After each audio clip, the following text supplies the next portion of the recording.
maging sa kabila ng aking pagkukulang. Biyaya na'y patuloy na laan, katulad ng pagsinag ng lintong araw. Patuloy siyang nagbibigay tanglaw.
Mahal kita,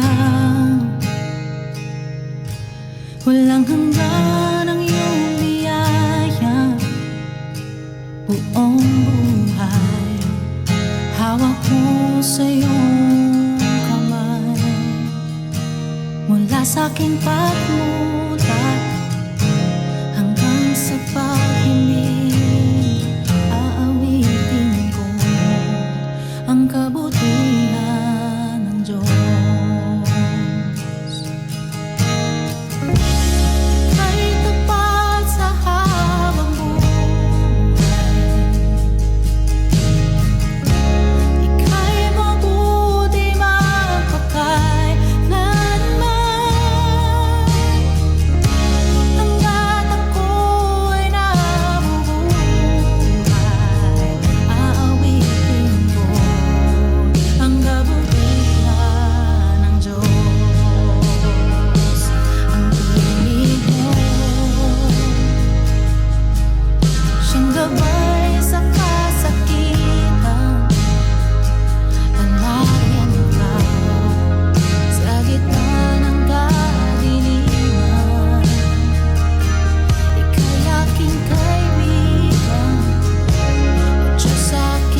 Happy New Year po sa lahat ng ating mga kapatid at mga kapamilya at kaibigan na nanonood po ng telecast na ito. Ito po ang huling worship service natin para sa taong ito ng 2023. At sa umagang ito, nais ko pong pag-usapan natin kung paano po natin sasalubungin ang bagong taon ng 2024. Alam niyo po mga kapatid, sa ilang oras na lamang ay papasok na po tayo sa bagong taon ng 2024. At alam ko po na lahat po tayo ay busy sa paghahanda po natin kung paano po natin sasalubungin ang bagong taon. Naghahanda tayo ng masasarap na pagkain, mga bagong damit, mga bagong bagay. Lahat po tayo ay abala.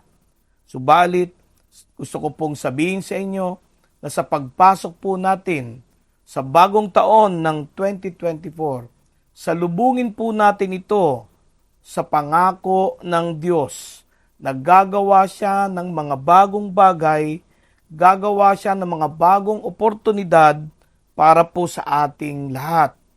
Subalit, mahalaga po mga kapatid na maintindihan natin na kailangan po natin na ihanda ang ating mga sarili para maging tagapagtanggap po tayo o karapat-dapat na makuha po natin ang mga mahalagang pangakong ito ng Diyos sa atin.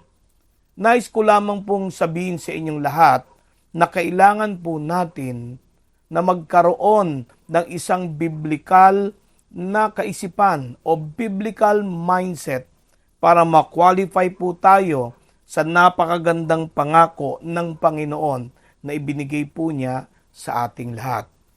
Alam niyo po, habang tayo po ay pumapasok sa bagong taon ng 2024, sa kabila po ng mga pangakong ito, ng bagong bagay at bagong oportunidad ng Diyos para sa atin, tiyak ko po na tayo po ay dadaan sa mga pagsubok, mga hadlang na darating sa atin upang hamunin po ang ating pananampalataya sa Diyos at sa Kanyang buhay na salita.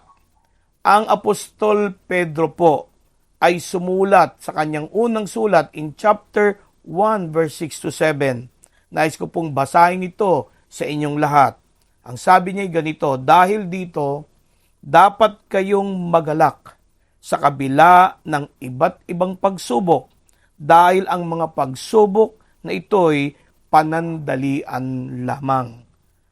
At dapat ninyong maranasan para masubukan kung talagang tunay ang pananampalataya ninyo. Katulad ng ginto, sinusubok ito sa apoy para malaman kung tunay o hindi. Pero mas mahalaga ang pananampalataya natin kaysa ginto na nawawala. Kaya kapag napatunayang tunay ang pananampalataya nyo, papupurihan kayo't pararangalan sa pagdating ni Jesucristo. Ang Diyos na pong bahalang magpala sa pagkakabasa po ng buhay na salita ng ating Panginoon. Mga kapatid, ang mga pagsubok na dadaanan natin sa 2024 ay panandalian lamang at ang layunin ay upang subukin ang ating kalagayan o level ng pananampalataya natin sa ating Panginoon. Mga kapatid, kailangan po natin na magkaroon ng isang makapangyarihang biblikal na kaisipan. Natitiyak po na marating natin o madaanan natin ang 2024 patungo po sa mga bagong bagay, mga bagong oportunidad na gagawin ho at bubuksan ng Panginoon para sa ating lahat.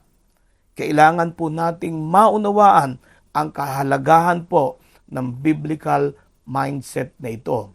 At alam niyo po sa banal na kasulatan, sa akin pong pagbabasa ay nakita ko po doon po sa isinulat ni Apostol Pablo sa mga taga-Pilipos Babasahin ko po ito sa inyo at dapat po ay sabayan ninyo ako para mas malinaw po sa ating lahat. Kukunin ko po ang mga salitang ito sa version po ng Mabuting Balita.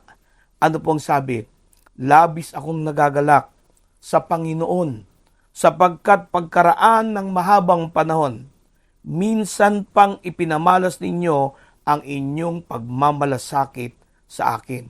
Makikita po natin ang Apostol Pablo po ng mga panahon na yun ay nasa mabigat na pagsubok. Actually, siya po ay nahuli na at nasa piitan. At makikita ho natin na kailangan ni Apostol Pablo ang tulong ng mga kapatid dahil hindi na siya makagawa ng kanyang hanap buhay, ng kanyang trabaho para matustusan ang kanyang sarili. Ano pang sabi niya? Alam kong hindi ninyo ako nalilimutan.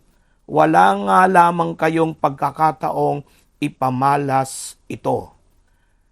Hindi ko sinasabi na ito dahil sa kayo'y pinaghahanapan ko ng tulong. Mga kapatid, alam nyo, ang isa sa magandang palatandaan ng lingkod ng Panginoon, si Apostol Pablo po, hindi niya nais na maging pabigat sa mga kapatid at hindi niya pinaghahanapan ang mga kapatid kung hindi man sila nakakatulong sa kanya.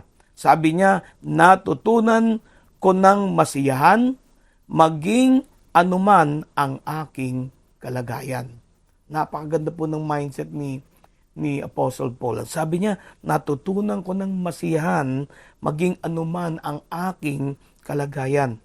Alam ko kung paano maghikahos.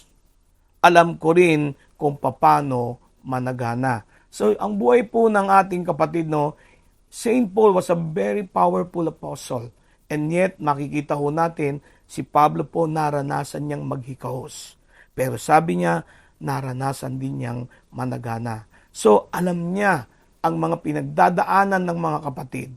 Alam niya na ang pagsubok na ito ay dadaanan ng mga mananampalataya. Ang sabi niya ito, natutunan ko na ang sikreto kung paano masiyahan sa anumang kalagayan sa buhay. Ang mabusog o ang magutom, ang mga managana o maghirap. May binabanggit si Apostol Pablo na meron siyang sikretong natutunan. Meron siyang sikretong nadiskubre kung paano masisiyahan sa anumang antas ng kalagayan sa ating buhay.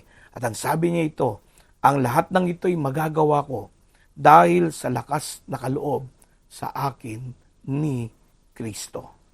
Ano po makikita natin dito mga kapatid? Ano po yung mindset na pinapakita dito ni Apostol Pablo? Makikita po natin dun sa verse 13. Ano po sabi doon? Kukunin ko yung English version sa King James. Ang sabi, I can do all things through Christ who strengthened me. Alin po ang verse ito ay napaka-powerful. Kaya lang madalas ito po ay taken for granted. Kasi masyado itong popular, masyado itong talamak. Naririnig natin to madalas sa churches, kino-quote sa mga pulpito, to the point na hindi natin na-appreciate ang kahalagahan nito. To the point na hindi natin totoong naintindihan ito. Kaya nga sa kabila ng popularidad ng verse na ito, alam nyo, ginagamit ito sa mga eskwelahan, sa mga Sunday school, ginagamit ito sa mga Bible study. Marinig natin, I can do all things through Christ who strengthened me. Sa mga Christian community, sinasabi po ito. Pero ang nakalulungkot po, marami pa rin sa atin, hindi lubos, na naunawaan ang mindset na ito. Ano yun? Yung kaisipan na magagawa ko ang lahat ng bagay sa pamamagitan ni Kristo na nagbibigay ng kalakasan sa akin. Mga kapatid, alam niyo po, gusto ko pong kunin po ang CP na ito at atin po itong palawakin. Kaya minabuti ko na kunin po ang 4 na version para po maintindihan natin. At mamaya kasi sa atin nung pananalangin, gusto ko po na pag tayo nanalangin para sa bagong taon, dala-dala natin ang kaisipang ito. Ano po yung unang version na gusto kong i-share sa inyo para mas maintindihan natin yung verse ng ng Philippians 4:13. Tingnan niyo po sa Common English Bible. Ano sabi niya? I know the experience of being in need and of having more than enough. Ang galing, ano? Naranasan ko. Alam ko ang aking karanasan sa pagkakaroon ng pangangailangan at pagkakaroon ng sobra-sobra. I have learned the secret of being content in any and every circumstance. Ang ganda, no? Yung contentment pala in any and every circumstance. Whether full or hungry, kahit daw gutom, kahit na busog, whether having plenty, kahit na sagana, o kahit na mahirap. Sabi niya, ito po, yung I can do all things sa King James Version, ang sabi, I can endure all these things through the power of the one who gives me strength. Ang ganda sa Common English na sabi niya, I can endure. Kaya kong batahin. Kaya kong pasanin. Ang lahat ng ito, ano yun? Yung kagutuman, kabusugan, kahirapan, lahat ng ito, kaya niyang batahin. Ibig sabihin, kung kapos na kapos siya, hindi siya bumibigay. Kung sobra-sobra siya, hindi naman siya nakakalimot. Very consistent ang spiritual life. Ano sabi dito? Through the power. Sa pamamagitan nino, kapangyarihan ko, pamamagitan ng karunungan ko, pamamagitan ng magagawa ko. No, through the power, sa pamamagitan ng kapangyarihan nino, of the one who gives me strength. Siya na nagbibigay sa akin ng kalakasan. Sino po yon?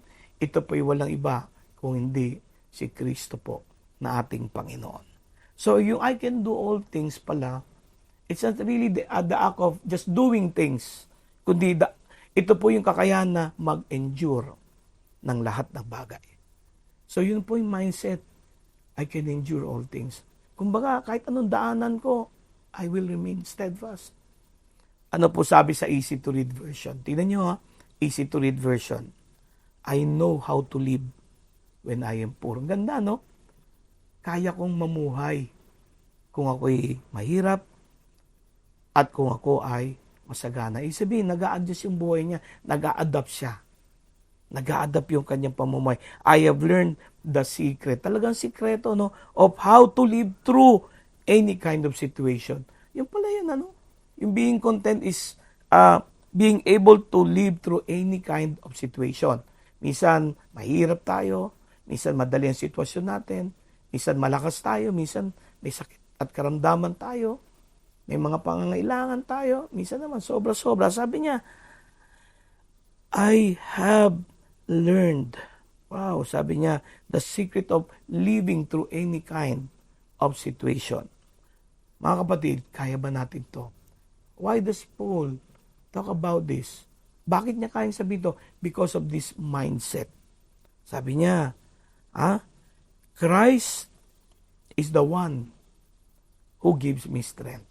Ang linaw, si Kristo ang nagbibigay sa akin ng lakas. Para ano?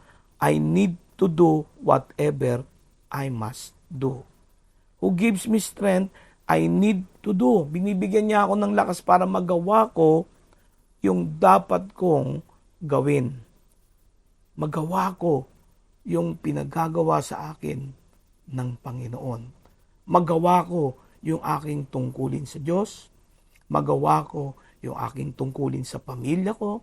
Magawa ko yung aking tungkulin sa komunidad. It is Christ who gives me the strength. Kanina sabi, power, kapangyarihan. Ngayon, very, very concise, sabi sa easy to read, strength. Strength to do whatever I must do. Kapatid, may kanya-kanya tayong role. May kanya-kanya tayong dapat gawin. At ang nagbibigay po sa atin ng kalakasan ay walang iba kung hindi ang Panginoong Jesucristo. Tingnan niyo po sa Revised Geneva Translation. Ano pong sabi rito?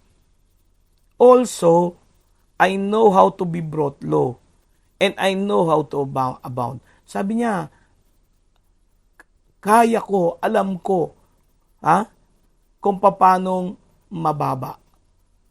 How to be abased. I know how to be brought low. Ibig sabihin, wala siyang pride. Hindi siya prideful na tao. Yung mindset na hindi nagmamataas. Yung mindset ho na kayang mag-adapt. Sabi niya, everywhere and in all things. Sa lahat ng lugar at sa lahat ng bagay, I have learned the secret of being full and of being hungry, of abounding and of having need. I have strength for all things. You know, meron akong lakas sa lahat ng bagay through Christ who empowers me. Sa pamamagitan ni Kristo na nagbibigay sa akin ng kalakasan. Dito makikita po natin more emphatic It is Christ that empowers me. Ibig sabihin, pag dumadaan tayo sa mga pagsubok, dumadaan tayo sa mga pangangailangan, Christ will empower us. Will empower us with His strength para ho magawa natin ang dapat nating gawin, maharap natin yung dapat nating harapin ng may pananampalataya. Mga kapatid, ito po ang katanungan. Alam niyo po ang kaaway ay darating. Alam natin na ang diablo po ay hindi papayag. He will not allow it without a fight. We know that. Sinabi po yan ng Biblia. Di ba? We wrestle not against flesh and blood. Binanggit ni Kristo that the enemy comes to kill, to steal, and to destroy. Sinabi rin ng Panginoon, the kingdom of God suffers violence. There will be opposition. Meron nung kokontra. May lalaban. Alam ho yan ng Panginoon.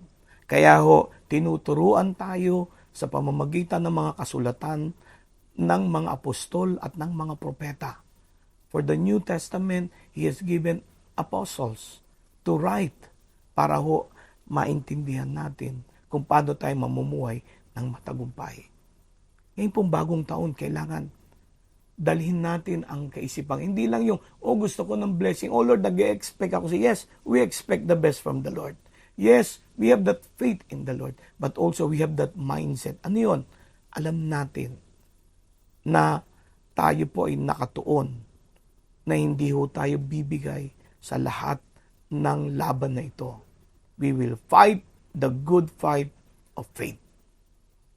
Because we know that something good is going to happen. Dahil alam natin may inihanda ang Panginoon na bagong bagay, bagong oportunidad para sa ating lahat.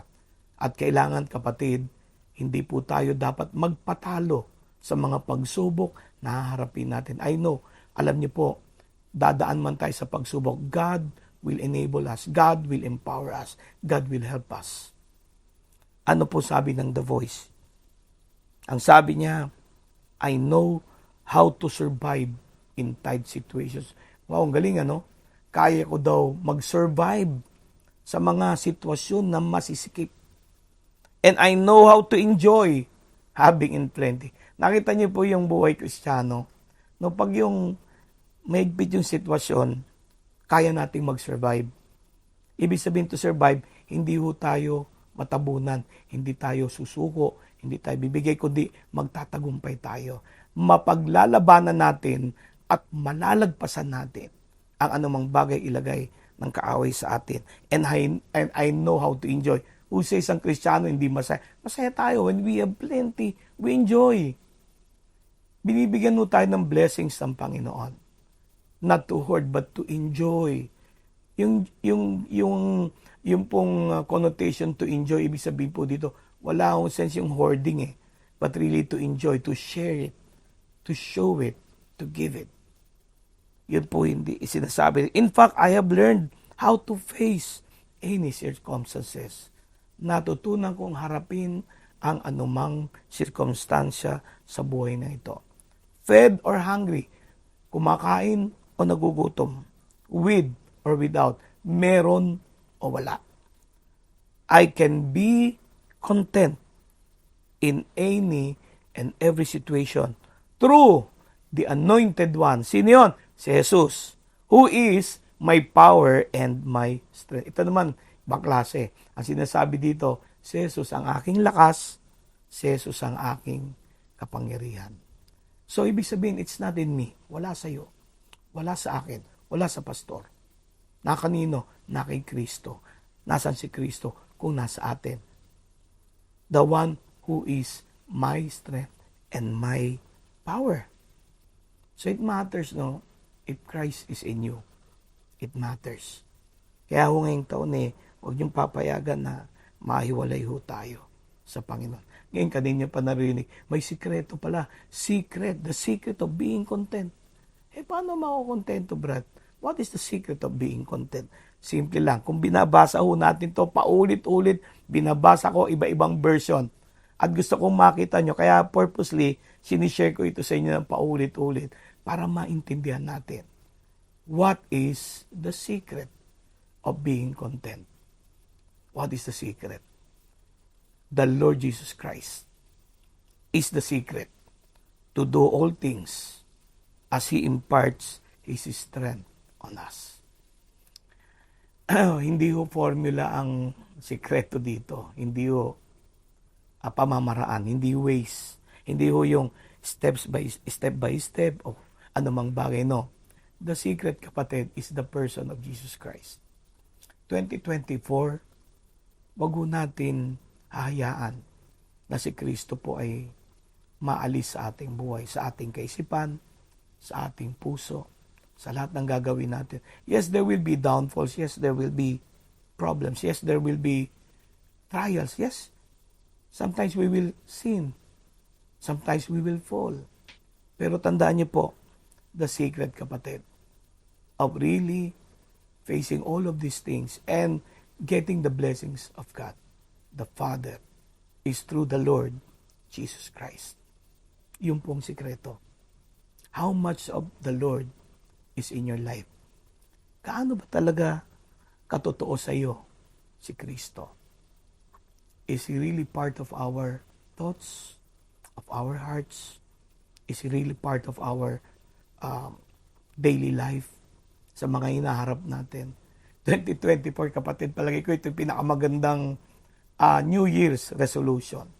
Yung bang huwag na tayong mabuhay ng mag-isa. Don't live all by yourself. Live with Christ in your heart. Live with Christ in your life. Yun lang po gusto ko sabihin. The Lord Jesus Christ is the secret. He is the one that gives us power. He is the one that gives us strength. He is the one that sees us through all of these things sa lahat ng bagay. Kaya ho, ngayon pong 2024, mamaya harap tayo. Sana po bago po magkainan, bago anong tawag yun, medianoche ba yun tawag dyan?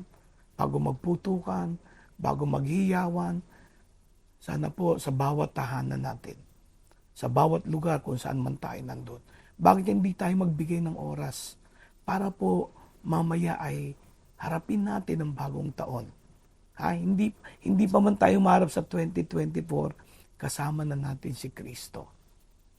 Let us align our mindset to Philippians chapter 4 verse 13 and go through the year 2024 in the strength of Christ. Mga kapatid, I can only wish you all of these good things. I tell you, maraming gagawin ng Panginoon. Mga bagay na hindi mo inaasahan, mga bagay na bago sa iyo, mga bagay ho na kamangha-mangha. But you see, the secret is the Lord Jesus Christ. Sana po, maalala ninyo ang narinig nyo ngayong umaga para mamayang gabi, pagharap natin sa bagong taon, tiyakin natin, kasama natin ang Diyos. Kasama natin ang Panginoong Hesus.